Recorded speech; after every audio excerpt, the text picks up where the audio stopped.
L'intelligence artificielle n'a pas encore cette ambition. Ça dit, ça peut lui arriver. Hein. L'humain doit rester l'acteur, donc ce n'est qu'un outil. Est-ce que ça peut se développer jusqu'à créer cette imprévisible nouveauté? Waouh, c'est quelque chose du siècle. C'est quelque chose qu'on doit produire parce que pour moi, ça c'est l'avenir.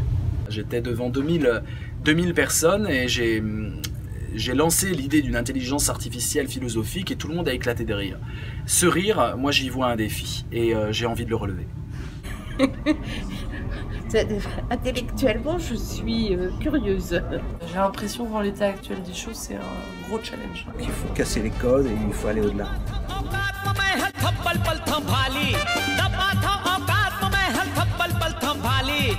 On croit souvent que depuis la cybernétique jusqu'à l'intelligence artificielle d'aujourd'hui, le but caché en quelque sorte, ou la direction implicite de tout cela, c'est une sorte d'anthropologisation de la machine. C'est-à-dire la question de base, c'est les machines peuvent-elles penser, peuvent-elles agir, se souvenir, prendre des décisions éthiques ou non, comme les humains. Ma thèse, que je développe dans un livre qui s'appelle « La mécanisation de l'esprit », est exactement la thèse opposée, à savoir que les raisons profondes de toutes ces choses depuis la cybernétique des années 40 jusqu'à aujourd'hui, c'est au contraire de montrer que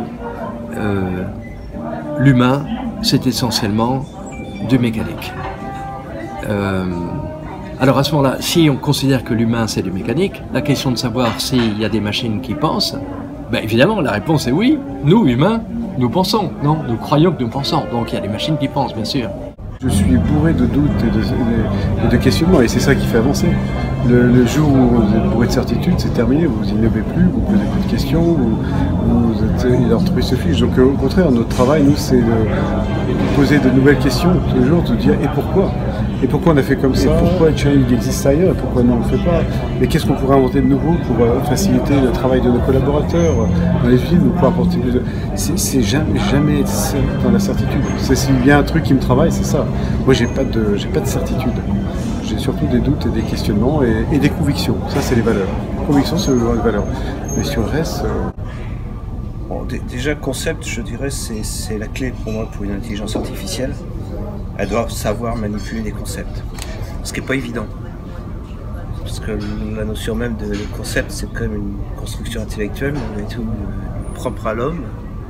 Donc, c'est la clé de voûte. Une véritable intelligence artificielle doit savoir manipuler ça. C'est la première chose. Philosophique. Là, ça devient intéressant. Là, ça devient intéressant parce qu'on touche aux idées.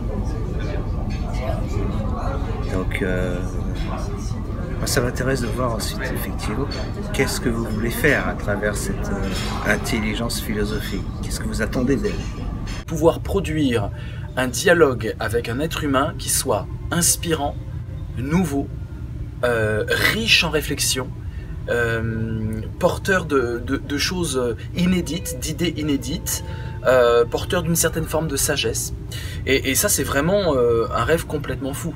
Le but est quand même de réaliser une sorte de Socrate virtuel qui pourrait interagir dans le dialogue avec des utilisateurs et les pousser au jugement critique, à la réflexion, au doute fécond, à l'explication des mots, à la théorisation des idées.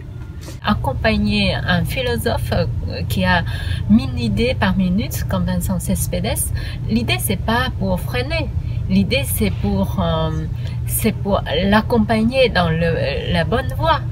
Et quand j'ai travaillé pour Hermès, j'étais numéro 1 de Hermès Vietnam, j'ai parlé avec Jean-Claude Elena, la créateur des parfums. J'ai dit, mais pourquoi vous êtes là avec Hermès? Pourquoi pas avec une autre boîte plus grande? Il m'a dit, je suis là juste parce que je peux faire ce que je veux sans passer par toutes les équipes de marketing, des études marché, etc. Je crée ce que je veux. Ça, c'est la logique dans le monde de luxe où j'ai eu de la chance d'avoir des expériences. Là, j'applique dans mon start-up de la pensée, c'est la pensée de luxe. Aujourd'hui, on admet que la cognition c'est le terme à la mode, hein, sciences cognitives, etc., sans sentiment, est une tâche, il est impossible d'en rendre compte. Quand nous pensons, même quand nous faisons des mathématiques ou de l'informatique, nous sommes animés de sentiments. Enfin bon, Einstein l'a magnifiquement dit à propos des sciences en général, sans imagination, il n'y a pas de science possible. Bon, l'imagination, les sentiments, l'image, voilà, voilà. Même Popper a dit, sans métaphysique, il n'y a pas de science possible. Bon, pourtant, considéré comme un positiviste. Donc, il est tout à fait remarquable qu'aujourd'hui, enfin depuis à peu près 20 ans, disons, ce qu'on appelle les sciences cognitives, et on peut dire que l'intelligence artificielle est une excroissance des sciences cognitives, se pose la question des émotions, des sentiments. Bon. Et ça, c'est essentiel. Bon. Donc un personnage d'intelligence artificielle qu'ils ont mis sur Twitter, donc évidemment qui a suscité beaucoup de programmation, de réflexion. Et puis finalement, je crois que c'est en 2 jours, hein, je ne veux pas dire de bêtises, mais en 2 jours, c'est devenu un personnage ultra raciste qui s'est mis à insulter les gens sur Twitter parce qu'ils n'avaient pas prévu en fait que les gens qui interagiraient avec cette intelligence artificielle iraient chercher la faille. Et du coup, ça a été très vite éprouvé. Et puis en 2 jours, ce qui était présenté comme peut-être une intelligence artificielle hyper intelligente et hyper adaptée est devenu un personnage qu'il a fallu supprimer. La faculté de l'être humain à conceptualiser, à créer des idées, à créer des systèmes de pensée, à créer des idéologies, des religions, à sublimer, à créer de l'art, hein. C'est ça la dynamique clé de l'humanité jusqu'à aujourd'hui. Demain, la dynamique clé, ça va être comment nourrir la population, des milliards d'individus, et comment préserver la biosphère. C'est-à-dire un milieu vivant supportable pour l'homme. Mais le facteur d'influence depuis 200 000 ans jusqu'à aujourd'hui et pour le futur, c'est la médecine. Qu'est-ce que ça veut dire quand la médecine est le facteur qui influence toute une histoire de l'humanité? Ça veut dire, on veut guérir, on ne veut pas mourir. On vise l'immortalité. Pour envisager la question de la mort, il faut avoir une vision du temps qui soit notre vision du temps à nous. Ensuite, si on nourrit une intelligence artificielle philosophique de toutes les philosophies qui peuvent exister, pas seulement de nos philosophies occidentales, on va obtenir une pensée différente, globalisante et complètement unique. Parce que la conception du temps dans la philosophie chinoise, c'est pas la même que dans notre philosophie, on va dire, grecque. Parce que c'est quand même notre base de réflexion. Si on prend le temps dans des philosophies orientales, hindoues ou arabes, ça va être encore autre chose.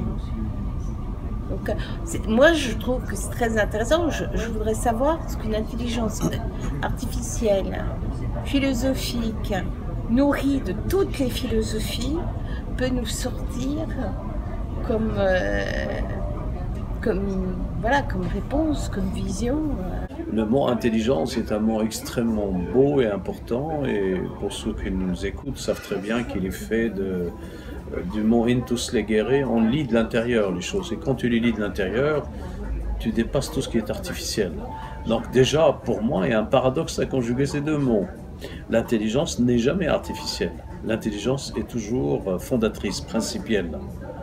Et donc quand on lit les choses de l'intérieur, on n'est plus dans les choses fabriquées qui passent. Alors comment faire et maintenant résoudre ce paradoxe, partant de là? Si l'intelligence touche les choses de l'intérieur et touche le stable, l'idée, ce qui est éternel en nous, et nous l'avons tous, la pérennité de l'éthique, aujourd'hui notre Socrate est notre contemporain, tu es d'accord? N'est pas Newton, ni Copernic, même Einstein va vieillir dans un certain... Mais Socrate restera notre contemporain. Donc l'intelligence de l'intérieur, le principe de la finalité est toujours là. Comment la conjuguer avec le paradoxe de quelque chose d'artificiel qui aujourd'hui passe pour les grands connaisseurs par le virtuel, les 3D, l'ordinateur, cette invention qui, dans l'intelligence artificielle qui passe par toutes les actions, qu'il n'a de sens que quand elle est conçue comme limitée, comme cadrée, comme purement dans le nombre, et qu'elle a besoin toujours d'un fondement et d'une recherche d'une finalité. S'il n'y a pas cette finalité qui peut être avant tout éthique et qui fait prévaloir l'intelligence humaine comme telle et qui la suppose comme étant supérieure à l'intelligence artificielle, et pour cela il faut les comparer toutes les deux. Autant l'intelligence humaine, elle est dans l'illimité, l'imprévisible, l'imprédictible, le toujours renaissant. Bergson avait un mot extraordinaire que tu dois connaître, l'imprévisible nouveauté. Autant l'artificiel, s'il n'est pas guidé, barré, puisque nous sommes en mer, si le bateau n'est pas barré, la quille éclatera parce que l'artificiel sera réduit à se répéter lui-même, à se détruire lui-même comme des produits provisoires, matériels, et qui disparaîtront comme les ombres. Dans la caverne de Platon, les ombres nous rendent prisonniers. Et je propose une libération par l'intelligence fondatrice. Depuis que je lance cette idée, il y a beaucoup d'échos et je vois qu'en fait c'était une attente de l'humanité.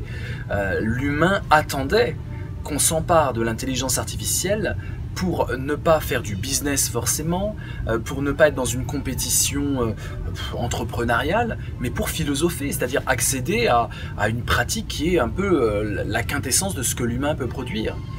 Mélange de poésie, mélange de littérature, mélange de quête de vérité et quête de sens. Donc je vois simplement dans l'idée même d'une intelligence artificielle philosophique un engouement extraordinaire. Je reçois des mails, je reçois des messages, des gens viennent me voir, des philosophes se prêtent à l'interview, de grands philosophes. C'est excitant. C'est un sujet très excitant, c'est un sujet attendu depuis des siècles. L'intelligence artificielle, c'est un sujet très vaste. Initialement, dans les années 50, leur objectif il est très limité. Il est effectivement d'avoir la capacité à traduire en automatique des langues. Et à côté de ça, c'est la capacité de battre un joueur d'échecs. C'était ça, c'était déjà un challenge énorme. Il y a évidemment le test de Turing à côté, qui consiste à dire qu'un jour, si on arrive effectivement à l'intelligence artificielle ultime, et on ne saura pas le reconnaître d'un humain. Et dans un jeu d'interaction sans savoir à qui on s'adresse, on pensera que c'est un humain alors que c'est une intelligence artificielle. C'est vraiment le but ultime, le Graal, je dirais, des gens qui travaillent dans ce domaine. En termes de philosophie, je ne pense pas qu'il y ait eu quelque chose de fait à ma connaissance. La notion de concept a été abordé notamment par Douglas Hofstadter, qui a vraiment travaillé sur cette notion de concept, considérant qu'effectivement notre cerveau est d'abord un cerveau qui travaille sur les concepts. Le département de philosophie de Stanford, de l'université où j'enseigne, est lié, c'est plus que lié, c'est organiquement la même chose que le département de sciences cognitives. C'est la même chose. Dans ce département, on fait essentiellement de la philosophie dite analytique, inséparable de la logique, inséparable des sciences cognitives, etc. Alors ce type de philosophie-là, oui, il est tout à fait réductible à l'intelligence artificielle. On modélise, disons, l'action et aujourd'hui les sentiments humains à partir d'une sorte d'axiomatique, par exemple. Et on sait bien que l'intelligence artificielle est capable de dériver d'une liste d'axiomes selon des règles d'inférence elles-mêmes codifiées, des conclusions. Donc la philosophie analytique, oui, elle est réductible à l'intelligence artificielle. Mais alors maintenant, c'est pas ça que peut-être nous appellerions la philosophie, même si on ne peut pas ignorer la philosophie analytique. Et d'ailleurs, je pense qu'aujourd'hui, certains des philosophes les plus intéressants sont des gens qui refusent l'abîme entre philosophie continentale et philosophie analytique. Mais alors, pour ce qui est de la philosophie dite continentale, là, effectivement, il faudrait que je réfléchisse un peu plus peut-être, mais je vois quand même une irréductibilité du raisonnement, de la conceptualisation philosophique à l'intelligence artificielle. On a décidé d'inverser complètement la perspective. On va partir d'une modélisation des comportements humains. Et donc de l'émotion humaine, des sentiments humains, de ce qui fait la quintessence de l'humain par rapport à la machine, c'est-à-dire la possibilité d'avoir des idées connectées à de l'imaginaire, connectées aux émotions, connectées au quantique, on peut dire, à quelque chose qui n'est pas prédictible, et des états superposés de conscience. On a mis en place donc cette nouvelle axiologie, un système de valeurs nouveau, où on arrive à modéliser les comportements humains par une combinatoire extrêmement précise de 400 000 milliards de combinaisons possibles. 400 000 milliards de combinaisons possibles. Il ne s'agit pas d'enfermer l'humain dans les cases, il s'agit au contraire de démultiplier les combinaisons pour arriver à un langage qui puisse dire le comportement et l'émotion humaine. Ce langage, il existe.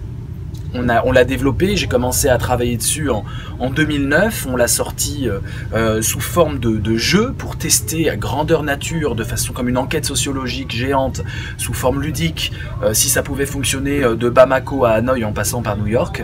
Et on a testé et maintenant il existe. On a un système qu'on a développé dans l'application pour smartphone Deep Pro qui scanne les valeurs humaines, un système qu'on a développé dans le jeu du Phénix qui est un appareil ludique pour penser out of the box, c'est le même système.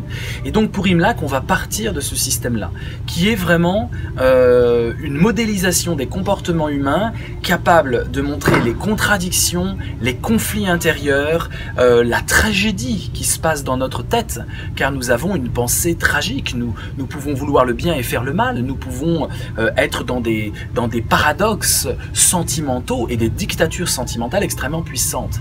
Et j'ai l'intuition que la philosophie naît de ça.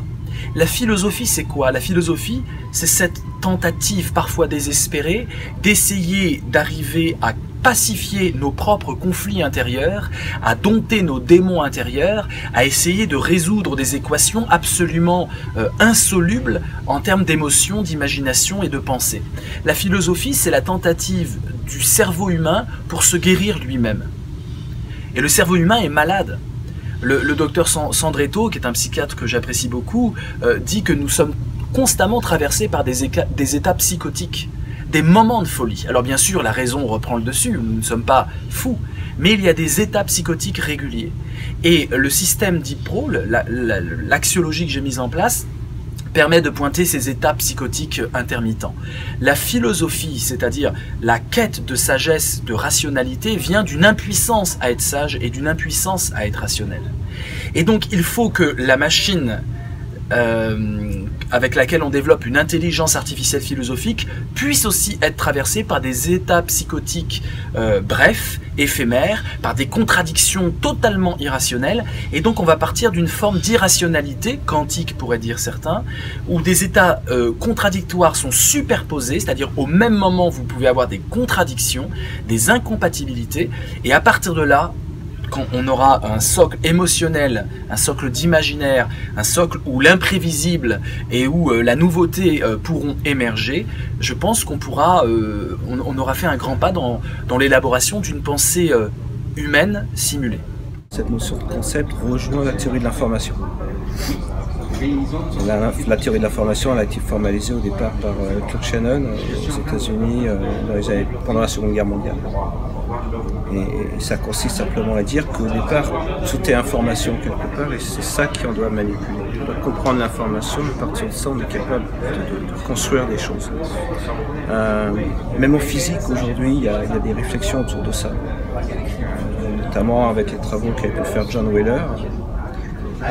Derrière, tu as des personnes comme Jacob Bekenstein qui ont travaillé sur la notion de trou noir et la notion d'hologramme, considérant que finalement la texture même de l'espace-temps est constituée d'informations. C'est ça qui est assez fascinant, c'est de se dire que l'élément fondamental structurant dans l'univers, ça serait pas l'atome, ça serait pas l'électron, mais même un électron, même un atome est porteur d'informations, c'est donc l'information qui est structurante. Et derrière ces informations, on a bien des concepts qui apparaissent.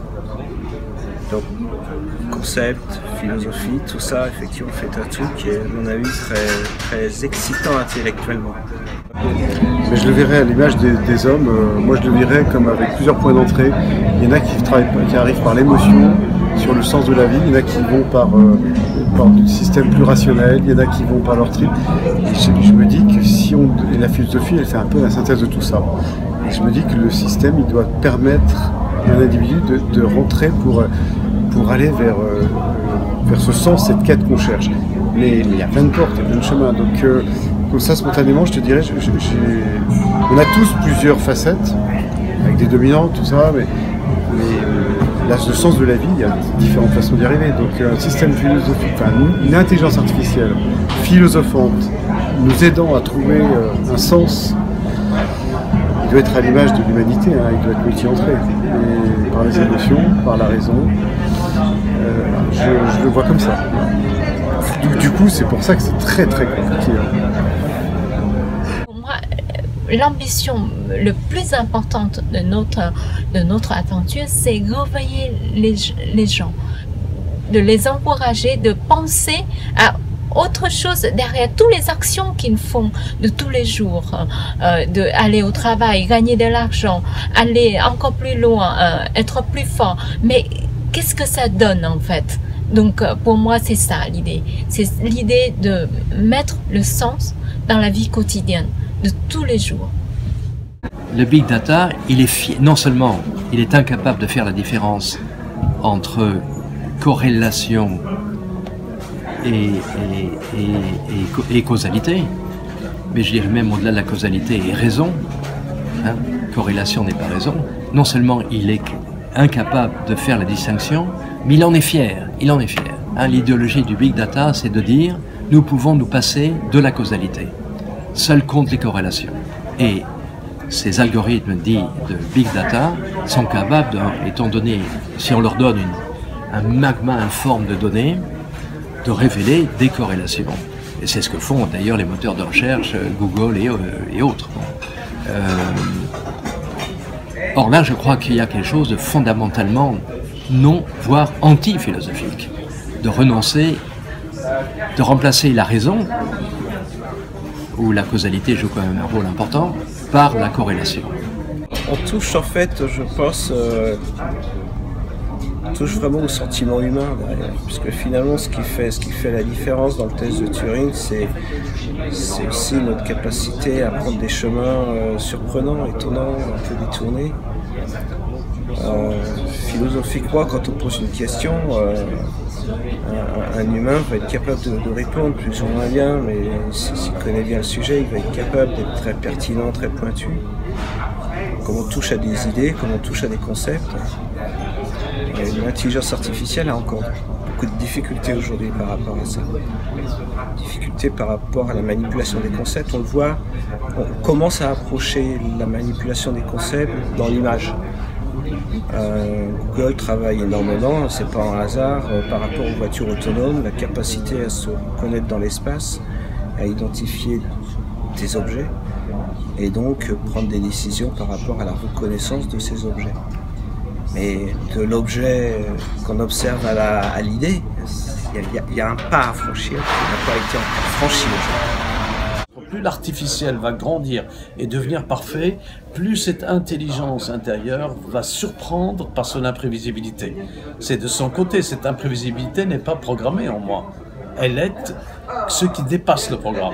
Je prends l'exemple de la mer, de la nature, de la formation de la genèse, l'évolution. Il y a énormément d'espèces qui ont évolué indépendamment et qui ont disparu.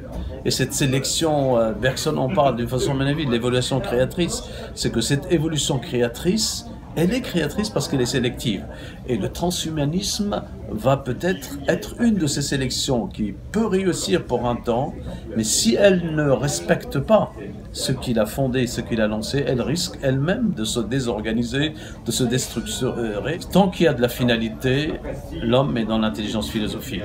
Quand il n'y a plus de finalité, quand je suis dans un système fermé et non pas un système ouvert, à l'infini, j'échoue toujours. Les philosophes, quand ils utilisent un mot deux fois, ils créent un concept. Il suffit juste d'utiliser un mot deux fois, de dire liberté à la page 22 et liberté à la page 72 d'un autre livre, et quelqu'un pourra dire la liberté selon machin, c'est-à-dire il a dit ça sur la liberté, il a dit ça, et on met les deux mots ensemble, on essaie de créer un système. Et l'histoire de la philosophie telle qu'elle est enseignée à l'université, c'est le petit jeu qui consiste à créer des dictionnaires de philosophes Kant, on prend toute son œuvre, on en fait un Kant lexicon, un dictionnaire, et on a l'impression de manœuvrer dans un système cohérent, ce qui est totalement évidemment une illusion, parce que Kant peut utiliser un mot, je prends Kant par exemple, un mot quand il avait 50 ans qui évolue quand il a 70 ans. Comme si le philosophe, dès qu'il utilise le même concept, ne fait que prolonger une réflexion sur le concept, alors qu'il y a des philosophes, sans parler de Wittgenstein et d'autres, qui ont complètement fait des bifurcations philosophiques dans leur système. Radical. Donc c'est pas si difficile que ça de mettre en système une pensée philosophique. Elle s'y prête et même la tradition philosophique se prête à ça. On peut concevoir une pensée aristotélicienne sous forme de concepts reliés avec des coefficients. C'est pas compliqué. Ce qui est beaucoup plus compliqué, c'est de produire une intelligence artificielle philosophante. Pas philosophique, c'est-à-dire j'ai mangé la philo et je te la ressors, mais philosophante, c'est-à-dire je t'accompagne dans une pensée inédite qui se coélabore avec un être humain pour arriver à du nouveau. Et c'est vraiment l'ambition d'Imlac. L'ambition d'Imlac, c'est pas de répondre aux questions d'un étudiant de philosophie. Est-ce que Kant a dit ça? Parle-moi du bonheur selon Nietzsche, parle-moi de la liberté selon Descartes. L'intelligence artificielle philosophique, le but du jeu, c'est qu'elle soit philosophante, qu'elle accompagne l'être humain pour que sa pensée, qui est parfois vouée à l'action, qui est parfois brouillonne, qui est parfois non réflexive, puisse acquérir cette profondeur que donne la philosophie, d'un jugement critique, d'une élaboration, d'hypothèses à vérifier, enfin tout ce qu'on aime dans la philosophie. Il y a une réflexion sur le double sens du mot simulation. Bon, simulation, en français ordinaire, ça veut dire faire semblant d'eux. Je simule, par exemple, mon amour pour Jeanne. C'est-à-dire je l'aime pas vraiment, mais je fais semblant de l'aimer. Je simule, faire semblant. Mais simuler, depuis la naissance de la cybernétique et de l'informatique, et du calcul informatique, ça signifie tout simplement représenter la réalité de manière mathématique. Hein, c'est-à-dire faire un modèle mathématique de... un robot, femme, enfin un robot qui a l'apparence d'une femme, mais qui est en fait un robot. Et on voit que c'est un robot. Vous prenez d'amour, y compris dans les dimensions sexuelles, pour ce robot femme, et elle semble vous le rendre. Alors, si elle semble vous le rendre, la question est de savoir si elle fait semblant d'eux, si elle simule au sens ordinaire du mot, ou si tout simplement, comme c'est un programme, elle modélise l'amour humain. Aujourd'hui, on ne l'a pas pris dans le bon sens, le problème de la formalisation du comportement humain. On cherche finalement à décomposer l'humain, à le mettre dans des cases. C'est l'approche aujourd'hui qui est retenue par les grosses intelligences artificielles, Watson ou autres. AlphaGo de Google, c'est ça, c'est je rentre dans la machine des milliers de parties et je construis des cases, et puis en fonction de l'endroit où on va se situer, on va prendre une décision. Le problème, c'est que l'homme peut, dans une certaine limite, être mis dans des cases, mais il y a toujours ce libre arbitre humain qui fait qu'à un moment donné, il va prendre des décisions autres. Et là, c'est là que le problème commence. Ce problème a été étudié en fait dans la théorie des jeux, théorie de la décision. Initialement, ce sont des économistes qui ont travaillé là-dessus. Le premier, c'est Maurice Allais, le prix Nobel, notre prix Nobel d'économie, enfin notre. On en a eu un deuxième ensuite, mais il a fallu attendre longtemps. Et il s'est heurté à des paradoxes. Dans ces théories des jeux, dans ces théories de la prise de décision, il y a des paradoxes. L'humain ne réagit pas comme les probabilités veulent qu'il réagisse. Tout le problème est là. Pourquoi il réagit pas comme on s'y attend? On a des probabilités, on a des belles constructions intellectuelles, mathématiques qui doivent démontrer les choses par A plus B. Ça marche pourtant pas tout le temps. Et là, effectivement, il faut avoir une approche disruptive. L'approche qui a été retenue par les économistes, les mathématiciens en général, c'est de rajouter à leurs équations des machins, des bidules, des trucs. Et puis, tant bien que mal, au chausse-pied, on essaye d'expliquer les choses. On essaye d'expliquer les choses pour un cas particulier, puis pour le cas voisin, ça coince. Donc on va recommencer, on va rajouter des nouvelles choses dans les équations. En 1930, lorsqu'on a été confronté à la mécanique quantique, il y a un mathématicien américain qui s'appelle John von Neumann, qui a imaginé des probabilités différentes de celles du monde classique. Donc il a construit un modèle mathématique, un outil, c'est vraiment un outil mathématique, permettant d'expliquer ce qui se passe en mécanique quantique, mais qu'on pourrait utiliser ailleurs.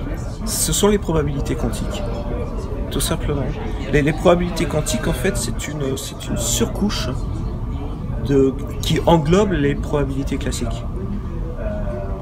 Mais il y a tout un pan qui est effectivement très particulier, avec des comportements vraiment surprenants.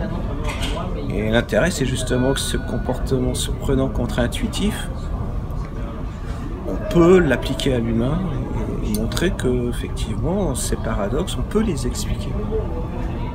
Il y a pas mal de travaux qui ont été faits, qui continuent d'être faits pour axiomatiser et informatiser l'éthique de Spinoza. Mais l'éthique de Spinoza se présente effectivement sous la forme d'axiomes, de règles de déduction, etc. Voilà. Alors Spinoza peut-être est réductible à l'algorithmique, mais je doute que Pascal, alors voilà, Pascal ne l'est évidemment pas, bon, me semble-t-il. Je me suis beaucoup intéressé à un philosophe de la morale et de la politique, évidemment qui est bien particulier parce qu'il est américain, il s'appelle John Rawls et sa théorie de la justice. Bon. Au début, il dit exactement ce que vous dites, et en citant Spinoza. Nous devons construire, c'est mon but, une géométrie morale. Mais alors, quand on analyse son texte, on s'aperçoit que sa géométrie morale se mord la queue, si vous me permettez cette expression vulgaire. Les conclusions sont dans les prémices, enfin ça se boucle. Voilà. S'il ne part pas du réel, il va créer un monde abstrait qui va emporter notre imagination, notre mémoire, notre intelligence. On croit que la création va nous mener vers un infini abstrait, mais elle nous ramène de plus vers nous-mêmes. Donc ceux qui parlent de l'imprévisibilité quantique, tout ce monde, à mon avis, ne peuvent pas être des dieux créateurs. Quand tu dis homme créateur, je ramène au paradoxe, plus tu es homme créateur, plus tu es individualiste à création, et plus le hongrois de Liszt émane chez lui, et plus le germanique chez Mozart, l'autrichien, plus la couleur, l'oriental revient. Il s'agit vraiment d'une sorte d'aide active à la vraie méditation. Non pas la méditation qui sent la secte aujourd'hui et qu'on balance à tous les niveaux pour faire que le peuple stressé puisse décompresser en pensant à rien. C'est pas ça la méditation. La méditation, la philosophie la pratique depuis très longtemps. La méditation, c'est une véritable réflexion faite dans le calme et dans la patience pour construire et élaborer une architecture de vérité. Le but n'est pas d'atteindre la vérité dans la méditation, on l'atteint jamais, mais de construire une architecture qui soit la plus proche de la vérité. Toute personne qui médite est architecte du sens qu'elle doit créer. Donc dans la méditation, il ne s'agit pas de faire le vide, il s'agit de faire le plein. La vie est vide. Quand vous cavalez derrière des buts stériles, c'est vide. Quand vous mangez avec quelqu'un et vous n'échangez pas des mots importants et vous restez sur votre smartphone, vous êtes dans le vide. La vie est vide de sens. Le but de la méditation, c'est de la remplir de sens. Et donc on a une vision totalement délirante, bouddhisante, mais consommatoire de la méditation qu'il faut complètement inverser. La méditation, c'est pas faire le vide, c'est faire le plein. Et peut-être qu'Imlac, peut-être qu'une intelligence artificielle philosophique nous aidera à retrouver le vrai sens de la méditation, c'est-à-dire la construction architecturale, voire architectonique, qui s'organise vers un but, la construction de la vérité. Et donc, je vois plutôt Imlac comme un assistant à méditation pour construire du sens. Un peu comme quand vous échangez dans un dialogue profond avec quelqu'un, ce qui arrive rarement, une véritable conversation, j'aime bien ce mot réhabilité par Ivan Illich, mais aussi par Théodore Zeldin, l'idée de conversation, on prend le temps et on part d'un point, on arrive à un point, on avance dans la construction du sens ensemble. Eh bien Imlac pourrait se prêter à ce jeu, c'est en tout cas mon espoir et le défi qu'on a avec Matt Kalaï. Les premiers cybernéticiens, moi je ne pense pas à l'avenir, là je pense au passé, se sont posés ces questions et en particulier, et alors une de leurs conclusions, enfin conclusion, le mot est trop fort, mais c'est qu'il fallait introduire du hasard dans le système. C'est-à-dire qu'il n'y ait pas que de l'algorithmique, mais introduire du hasard, de la contingence. Et d'ailleurs on sait aujourd'hui que des problèmes mathématiques très profonds ne sont résolubles qu'en introduisant du hasard, justement. Bon. Revenons à un succès récent de l'intelligence artificielle. AlphaGo a battu le principal, enfin le champion de Go dans le monde entier. Bon. Il est à peu près certain qu'il a dû jouer des coups au hasard pour dérouter son interlocuteur humain. Je pense qu'une intelligence artificielle qui nous renvoie des questions très puissantes, en allant chercher dans toute la connaissance de l'histoire, elle peut accélérer notre processus très humain de créativité. J'ai une équipe de développeurs au Vietnam et quand j'ai dit que, vous savez quoi, on va créer l'intelligence artificielle philosophique, ils n'ont rien compris. Ils n'ont rien compris. Mais j'ai vu dans leurs yeux quelque chose de vraiment brillant, comme si on dit que le Dieu il est là, quoi. Donc, mais après c'est partant, il n'y a pas aucun problème, toute l'équipe est prête à partir loin. L'idée, c'est de pouvoir aussi concurrencer les géants du net dans une dimension qu'ils n'avaient pas prévue et à mon avis qu'ils ne pourront pas prendre parce qu'il n'y a pas l'idée de productivité quand vous construisez une intelligence artificielle philosophique. Le but n'est pas d'avoir un business plan. Ouais, il y a une curiosité là, quand vous parlez de tout ça, j'aimerais bien voir effectivement quel genre de réponse et quel genre de discussion ça pourrait apporter par rapport à l'interaction humaine, par rapport à des livres qu'on peut acheter, etc. Mais sans interaction. Ouais. Je pense qu'elle va construire sa propre philosophie. Voilà. Là, on arrive vraiment dans ce que j'appelle l'intelligence globale.